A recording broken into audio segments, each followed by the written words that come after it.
Ocean સંદેશ ન્યૂઝમાં આપનું સ્વાગત છે। છોટાઉદેપુર ભાજપના તાલુકા પંચાયતના કારોબારી અધ્યક્ષ રાજેશ રાઠવાએ રાજીનામું આપ્યું।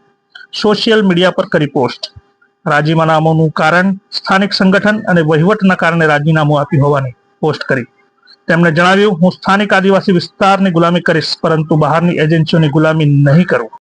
हाँ जी, आज हूँ भारतीय जनता पार्टी में विधिवत रीते जे सक्रिय कार्यकर्ता तरीके हूँ हतो त्याथी राजीनामું આપી દીધું છે અને રાજીનામું મોકલાવી પણ દીધું છે। બાકીની સોશિયલ મીડિયા પર કોપીઓ ફરતી થઈ ગઈ છે। છોટાઉદેપુર જિલ્લો એક એવો જિલ્લો છે જે કરોડો રૂપિયાની ગુજરાત સબસ્ક્રાઇબલ ગુજરાત પેટર્નના માધ્યમથી હોય, એટીવીટી હોય કે રાજ્ય સરકાર હોય કે કેન્દ્ર સરકારની યોજનાઓ મારફતે કરોડો રૂપિયાની ગ્રાન્ટ અહીંયા આવે છે, અહીંયા સુધી પહોંચે પણ છે।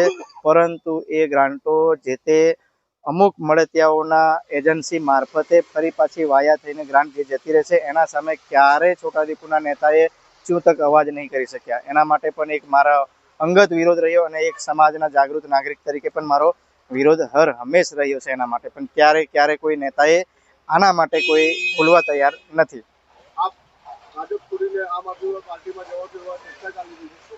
જે એ સાચી ચર્ચા છે। હું આગામી ચૈતરભાઈ વસાવાના હાથે આમ આદમીનો ખેસ ધારણ કરવા જઈ રહ્યો છું અને મારી સાથે 7,000થી વધારે કાર્યકર્તા પણ આમ આદમીનો ખેસ ધારણ કરશે।